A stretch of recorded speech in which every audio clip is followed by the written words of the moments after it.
नमस्कार दोस्तों, मैं आप सभी का दोस्त आनंद यादव।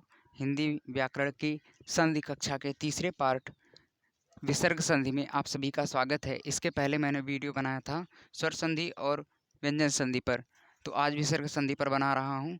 देखिए, संधि तीन प्रकार की होती है: स्वर संधि, व्यंजन संधि और विसर्ग संधि। स्वर संधि, पहले तो संधि की जब परिभाषा देखेंगे तो उसमें ये रहेगा कि दो वर्णों के मेल से जो विकार होता है, दो वर्णों के मेल से, शब्दों के नहीं, शब्दों का रहेगा तो समास हो जाएगा।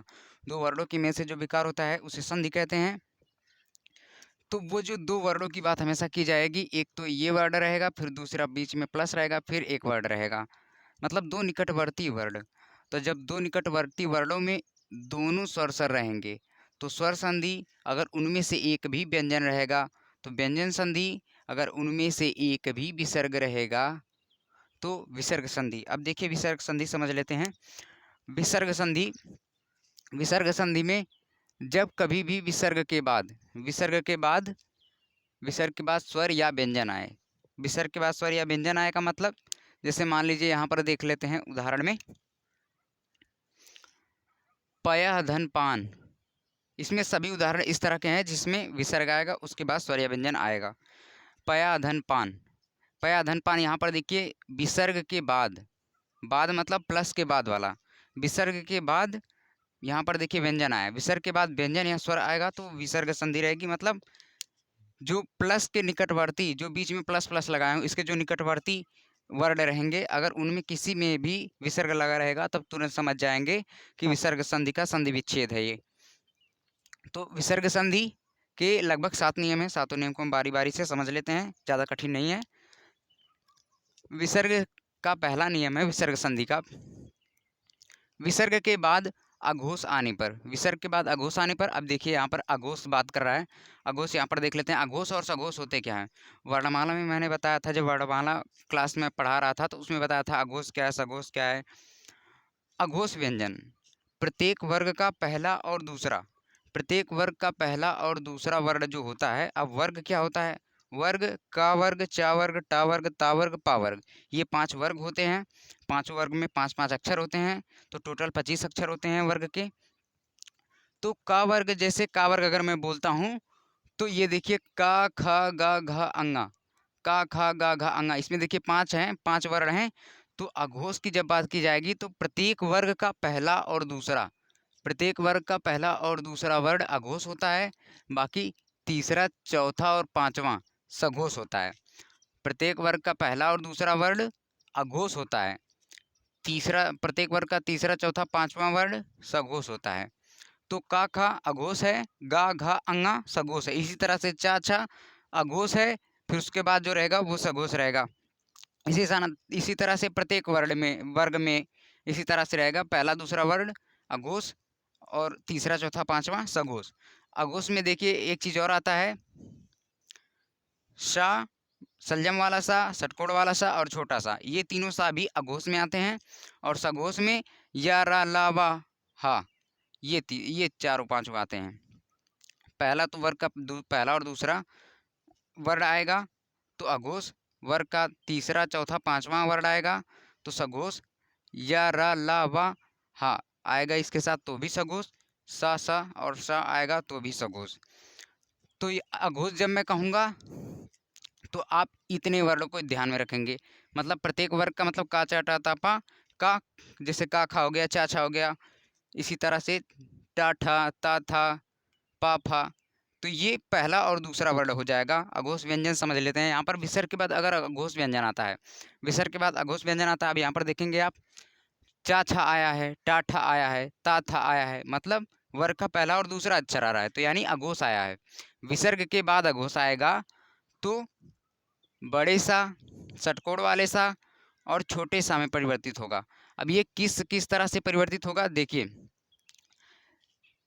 पहले नियम में हम ये समझते हैं कि जो 5 वर्ग होते हैं, 5 वर्ग, का वर्ग, चा वर्ग, टा वर्ग, ता वर्ग, पा वर्ग, तो का वर्ग और पा वर्ग इन दोनों को पहले हम छोड़ देते हैं। का वर्ग और पा वर्ग को ध्यान में नहीं रखेंगे तो बचेगा 3 वर्ग। 3 वर्ग कौन कौन सा बचेगा? चा वर्ग, टा वर्ग और ता वर्ग। चा वर्ग, टा वर्ग और ता वर्ग में समझ लेते हैं अघोष में क्या मतलब समझाना है। जब चा वर्ग, चा वर्ग में अगर चा छा आएगा, विसर्ग के बाद चा छा आएगा तो बड़े सा में बदलेगा, विसर्ग के बाद चा छा आएगा तो बड़े सा में बदलेगा, और विसर्ग के बाद अगर टा ठा आएगा तो षटकोण वाले सा में बदलेगा। फिर पहले इसको समझते हैं, विसर्ग के बाद चा छा आया तो बड़े सा में बदलेगा, टा ठा आया, विसर्ग के बाद टा ठा आएगा तो षटकोण वाले सा में बदलेगा। इसके बाद इसे छोड़ देते हैं, इसे समझिए, विसर्ग के बाद अगर ता था आया तो छोटे सा में बदलेगा। और आप इन तीनों में आप अगर नोट करेंगे, ध्यान देंगे, तो आप ये पाएंगे कि चा छा भी तालु है, सा भी तालु है। तालु मूर्धा ये सब उच्चारण स्थान होता है। चा छा भी तालु से इसका उच्चारण स्थान होता है, और सा का भी, टाठा और सा का मूर्धा से, ता था और सा का दंत से, षटकोण वाले सा का मूर्धा से, सलजम वाले सा का तालु से, और छोटे सा का दंत से। तो उच्चारण स्थान से याद रखेंगे कि चा छा आएगा अगर विसर्ग के बाद तो बड़ा सा होगा, टा ठा आएगा तो षटकोण वाला सा होगा, ता था आएगा तो ये दंत वाला सा यानी छोटा सा होगा। पहला नियम ये समझ में आ गया कि अगर पहला वर्ग और दूसरा वर्ग छोड़ करके, मतलब का वर्ग और पा वर्ग को छोड़ करके चा वर्ग आएगा तो सा होगा, बड़ा वाला सा होगा। और अगर टा ठा मतलब टा वर्ग आएगा तो मूर्धा यानी षटकोण वाला सा आएगा। फिर उसके बाद ता था आएगा तो छोटा सा आएगा। इतना दिमाग में रख लीजिए। फिर उसके बाद तीसरा नियम है इसी सा का वाला, ये तीनों हो गए। फिर उसके बाद सा वाला नियम है। अब देखिए यहाँ पर इसमें बोलेगा कि जब विसर्ग के पहले ई या ऊ आए, विसर्ग के पहले ई या ऊ आए और विसर्ग के बाद का खा या पाफ आए, इन तीनों में हम समझे हैं कि चा वर्ग, टा वर्ग और ता वर्ग, बचा कौन था? पा वर्ग, और पा वर्ग बचा था और का वर्ग बचा था। तो विसर्ग के पहले अगर ई या ऊ आएगा और उसके बाद का वर्ग या पा वर्ग का वर्ग या पा वर्ग का, इसमें केवल दो चीज समझेंगे, मतलब अघोष बार बार इसमें मैं बता रहा हूँ। अगर मैं बोल रहा हूँ का वर्ग अगर बोल रहा हूँ तो इसमें अघोष की बात की जा रही, तो आप केवल पहला और दूसरा वर्ड समझेंगे। पहला दूसरा वर्ड यानी का खा, इसका पहला दूसरा वर्ड यानी पा फा। तो जब कभी विसर्ग के बाद ई या ऊ आए, फिर उसके बाद का खा या पा फा आए, तो भी षटकोण वाला सा बनता है। अब सबका उदाहरण समझ लेते हैं। जैसे देखिए, नियधन चित, नियधन चित। अब देखिए यहाँ पर जितने भी विसर्ग हैं, विसर्ग किस में कन्वर्ट होगा? विसर्ग परिवर्तित होगा बड़े सा में, षटकोण वाले सा में, छोटे सा में। लेकिन ये तीनों सा जो हैं ये हलंत के साथ रहेंगे। जितने भी विसर्ग हैं केवल उनको आप उसके बाद कौन सा अक्षर आ रहा है, उसके बाद कौन सा अक्षर आ रहा है, उसके हिसाब से आपको बदलना पड़ेगा।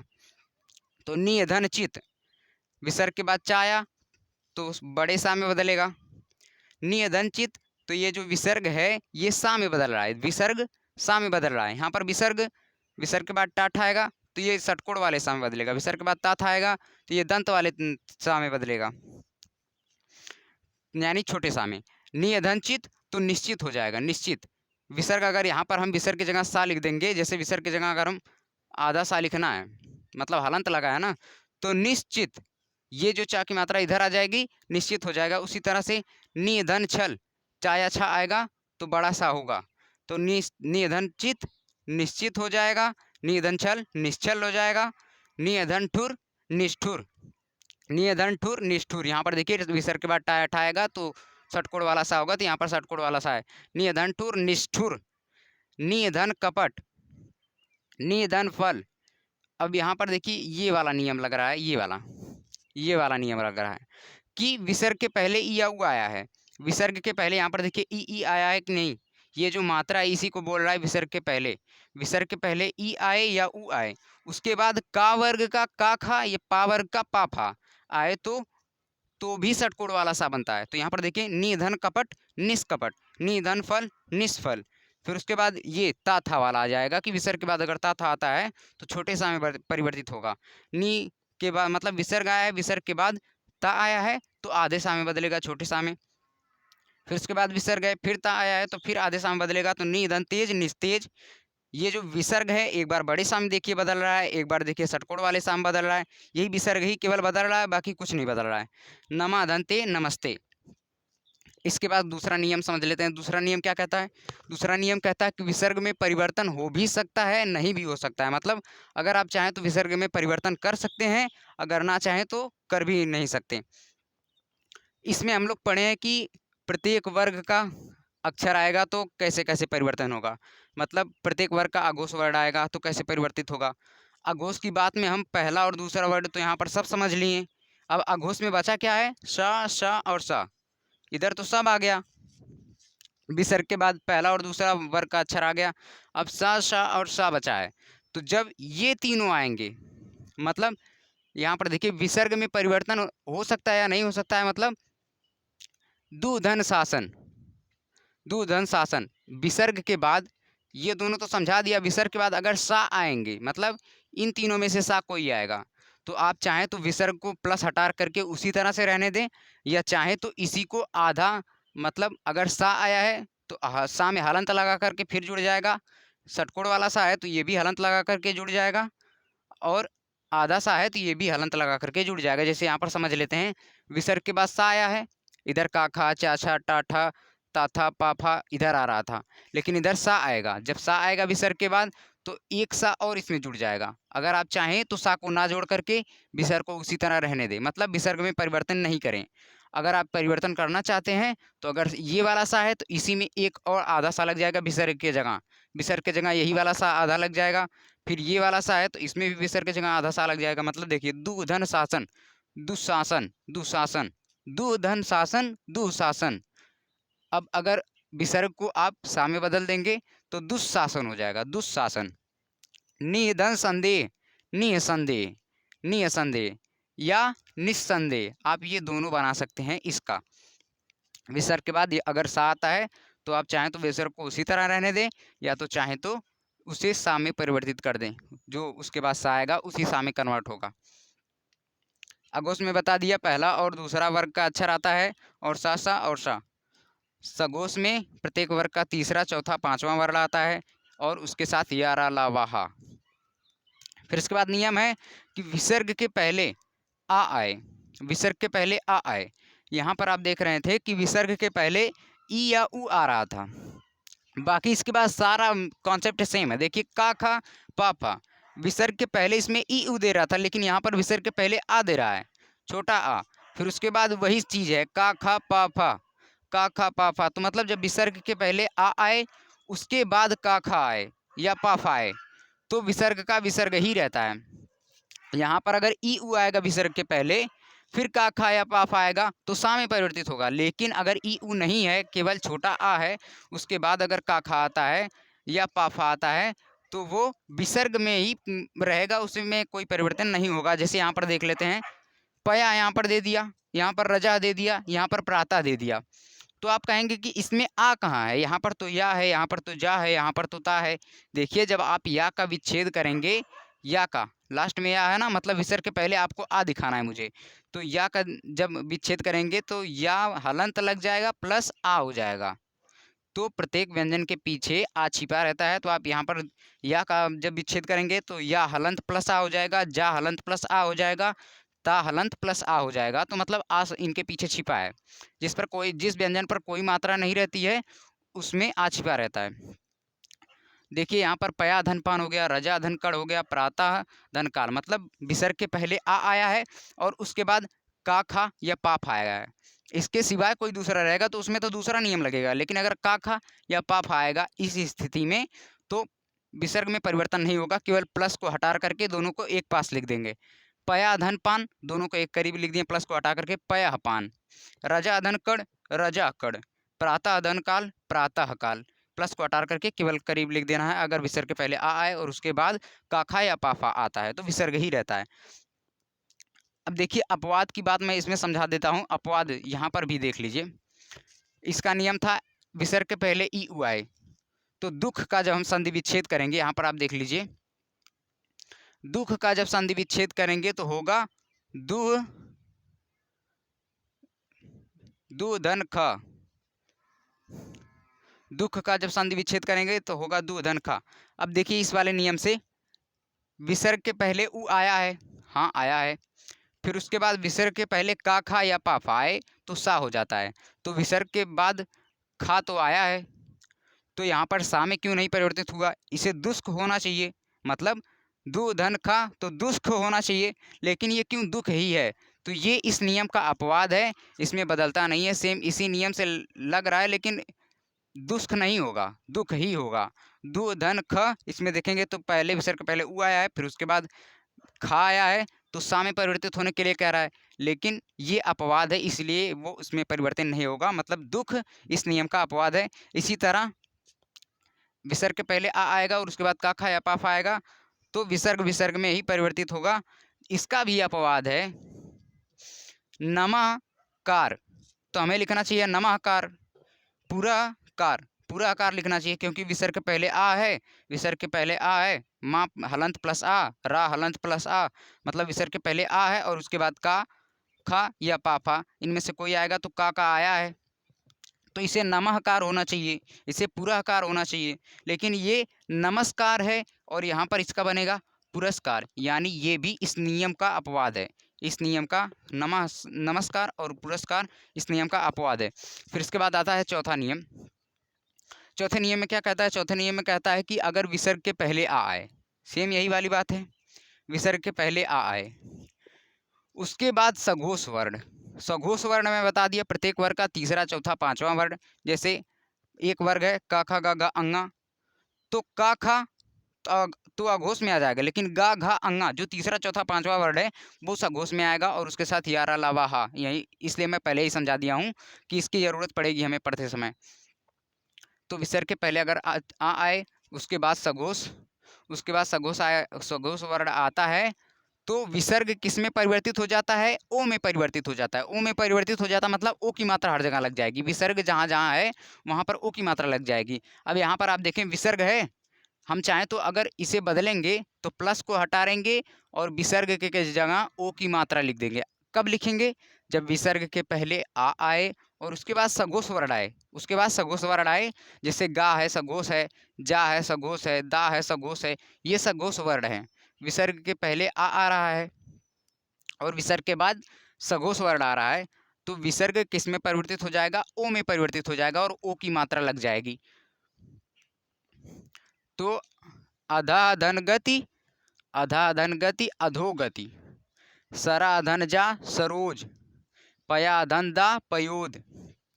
इसमें देखिए सरा अधा धन गति, विसर्ग के पहले आ, उसके बाद सघोष, तो ओ में परिवर्तित हो गया। कौन परिवर्तित हो गया? ये जो विसर्ग है, विसर्ग ही हर जगह परिवर्तित होगा, इसीलिए इसे विसर्ग संधि कहते हैं। विसर्ग यहाँ पर ओ की मात्रा में परिवर्तित हो गया, यहाँ पर विसर्ग ओ की मात्रा में परिवर्तित हो गया, यहाँ पर भी विसर्ग ओ की मात्रा में परिवर्तित हो गया। तो सरा धन ज सरोज, पया धन द पयोद। जब आप इस सबकी देखिए प्रैक्टिस करने के लिए तो समय चाहिए, और समय जब देंगे तो सब कुछ समझ में आ जाएगा। जितने भी संधियाँ हैं, अगर तीनों पार्ट में देखिए कई कई नियम है, जैसे 4 नियम 5 नियम उसमें है, 4-5 नियम इसमें है, 6-7 नियम इसमें है, तो जब सबका एक डिवाइडेड होगा, जैसे जब मैं बता रहा था उसमें कि स्वर संधि व्यंजन संधि, जब तीनों को आप एक साथ लेकर के बैठ करके तुलना करके जब पढ़ेंगे तब आपको समझ में आएगा कि कौन सी किस में संधि है। नहीं तो आप कंफ्यूज होने के लिए तो इसमें भी कंफ्यूज हो जाएंगे कि मैं बताया था स्वर संधि में, गुण संधि में ए की मात्रा ओ की मात्रा, मतलब जब कभी भी आ या आ के बाद ई उरी आता है तो ए ओ आर अल हो जाता है, तो यहाँ पर ओ आ रहा है, मतलब गुण संधि में मैं बताया था कि ए की मात्रा आती है, ओ की मात्रा आती है, रा आता है हलंत के साथ। तो ये सभी जो है तो आप यहाँ पर समझ जाएंगे कि ओ की मात्रा इसमें आ रही है, यानी ये गुण संधि है। नहीं, जब गुण संधि का नियम पढ़ेंगे और इसका नियम पढ़ेंगे तो आपको भिन्न लगेगा। देखने में तो लग रहा है कि हाँ यहाँ पर भी ओ की मात्रा है, इसे गुण संधि होना चाहिए, लेकिन नियम पर ध्यान दीजिए, केवल टिक से नहीं चलिए। तो ये हो गया विसर्ग के पहले आ, उसके बाद सघोष रहेगा तो ओ में परिवर्तित हो जाएगा। फिर उसके बाद आता है विसर्ग के पहले अगर ई या उ है, विसर्ग के पहले अगर ई या उ है, उसके बाद सघोष है। देखिए बार बार एक बार इस नियम में बोल रहा है ई या उ, फिर इस यहाँ पर के आकर आ बोल रहा है, फिर यहाँ पर बोल रहा है आ, फिर यहाँ पर बोल रहा है ई या उ, मतलब विसर्ग के पहले लगभग 2 वर्ड आएंगे, चाहे वो कोई भी नियम हो, या तो उसमें विसर्ग के पहले आ सकता है या ई या उ आ सकता है, विसर्ग के पहले यही तीनों आएंगे। तो इस नियम में बता रहा है कि विसर्ग के पहले अगर ई या उ आए प्लस मतलब उसके बाद सघोष वर्ण, सघोष वर्ण के साथ ही मान लीजिए सघोष वर्ण में गा आ गया, घा आ गया, या मतलब सघोष वर्ण में तीसरा चौथा पांचवा वर्ड आ जाएगा, या रा ला वा हा, इसमें से कोई आ जाएगा। और ये कह रहा है कि सघोष आए, सघोष में जितने होते हैं वो तो आ सकते हैं, लेकिन आ आए, ई आए, उ आए तो भी विसर्ग रा में परिवर्तित हो जाता है। जब विसर्ग के पहले ई उ आए, उसके बाद या तो सघोष, या तो आ, या तो ई, या तो उ, इन सभी में से कोई अगर एक आता है विसर्ग के बाद तो विसर्ग रा में परिवर्तित हो जाता है। यहाँ पर देखिए विसर्ग के पहले ई आया है, विसर्ग के पहले ई आया, ई की मात्रा लगी, यहाँ पर विसर्ग के पहले उ आया है, तो विसर्ग के बाद अगर आ आया है, फिर सघोष का धा आया है, बा भी सघोष है, तो विसर्ग के पहले ई, फिर उसके बाद आ, तो हो जाएगा विसर्ग रा में परिवर्तित हो जाएगा। तो नि धन आशा निराशा, नि धन धन निर्धन, नि धन धन निर्धन, ये जो विसर्ग है यही परिवर्तित हो रहा है बार बार। दु धन बल दुर्बल, यहाँ पर पहले विसर्ग के पहले उ आया है, उसके बाद सघोष वर्ण आया, सघोष वर्ण बा है, पाफा हो गया अघोष, बा भामा सघोष हो गया, दु धन बल दुर्बल। उसके बाद छठवां नियम आता है विसर्ग के बाद अगर रा आता है, ये तो हो गया ये वाला नियम कि विसर्ग के पहले ये आए, फिर उसके बाद में ये आए तो रा हो जाता है। लेकिन अगर विसर्ग के बाद ही रा आ गया, तो विसर्ग के बाद ही रा आ गया तो उसमें जो लघु मात्रा रहेगी, लघु मात्रा मतलब हम समझ लेते हैं जैसे छोटी ई की मात्रा रहेगी, लघु मात्रा यानी छोटी ई की मात्रा या छोटा ऊ की मात्रा, तो यहाँ पर दीर्घ मात्रा हो जाएगी, विसर्ग का लोप हो करके दीर्घ मात्रा हो जाएगी। विसर्ग के बाद अगर रा आता है तो विसर्ग का लोप हो जाता है और दीर्घ मात्रा हो जाती है। दीर्घ मात्रा हो जाती है मतलब यहाँ पर देखिए निधन रोग, निधन रोग है ना, तो पहला तो विसर्ग हटेगा और मात्रा दीर्घ होगी, दो ही काम करना है, पहला विसर्ग हटाना है, दूसरा मात्रा को दीर्घ करना है। तो ये जो छोटी मात्रा है निधन रोग, निरोग हो जाएगी, निधन रोग निरोग, निधन रोग का निरोग यानी बड़ी मात्रा लग गई यानी दीर्घ मात्रा हो जाएगी। इसी तरह इसमें निधन रस नीरस हो जाएगा, नीरस बड़ी बड़ी मात्रा हो जा रही है, इसका मतलब दीर्घ मात्रा में परिवर्तित हो रही है। क्यों? क्योंकि विसर्ग के बाद रा आ रहा है, विसर्ग के बाद रा आ रहा है। इसके बाद ये वाला नियम है विसर्ग के बाद अगर छा आता है, विसर्ग के बाद अगर छा आता है तो वो चा के साथ हलंत मतलब आधे चा में बदलता है। विसर्ग के बाद छा आएगा तो आधे चा में बदलेगा और विसर्ग का लोप हो जाएगा। जैसे अनुधन छेद, अनुधन छेद, अनुधन छेद यानी अनुच्छेद, अनुधन छेद हो जाएगा अनुच्छेद। अब अनुच्छेद में पिछली वीडियो में पढ़ाया था कि अनुच्छेद व्यंजन संधि भी है। जब कभी भी अनुच्छेद अगर केवल अनुच्छेद पूछता है कि कौन सी संधि है, तो उसमें से ऑप्शन में या तो अनुच्छेद दिया, अगर अनुच्छेद संधि पूछता है तो या तो ऑप्शन में विसर्ग संधि दी रहेगी या तो व्यंजन संधि, क्योंकि अनुच्छेद अगर केवल बोलेगा तो ये विसर्ग संधि भी है और व्यंजन संधि भी है। अगर इसका विग्रह दे करके पूछ लिया तो आप यहाँ से पहचानेंगे कि यहाँ पर विसर्ग तो नहीं है, अगर विसर्ग रहेगा। अनुधन छेद अगर इसका संधि विच्छेद करेंगे तो बोलेंगे कि विसर्ग संधि है, अगर अनुधन छेद करेंगे तो बोलेंगे कि व्यंजन संधि है। अब ये तो समझ में आ गया कि संधि विच्छेद से संधि में कन्वर्ट करना, लेकिन अगर संधि विच्छेद पूछ लेगा सबका तो क्या करेंगे? विसर्ग संधि में ध्यान दीजिएगा, जब कभी भी बड़ा सा षटकोण वाला सा या छोटा सा ओ ई आए, इतना में से अगर कोई भी आए, ई मतलब ये बड़ी ई है, तो उसे किस में परिवर्तित करना है? उसे विसर्ग में परिवर्तित करना है। यहाँ पर अगर आप इसे इस सा को विसर्ग में परिवर्तित करेंगे तो निधन चित हो जाएगा, इस सा को विसर्ग में परिवर्तित करेंगे निधन छल हो जाएगा। विसर्ग सभी में किस में बदला है? सा में बदला है, इस सा में और ओ में बदला है, ई में बदला है, तो केवल इसी का उल्टा कर देना है। जब कभी बीच में जहाँ से विच्छेद होता है अगर वहाँ पर ये आए, ये और ये मतलब बड़ा सा षटकोण वाला सा छोटा सा ओ ई, तो इसे किस में परिवर्तित कर देंगे? विसर्ग में इसे परिवर्तित कर देंगे। ठीक है दोस्तों, सब कुछ हो गया। नमस्कार दोस्तों, अगली वीडियो में मिलूंगा।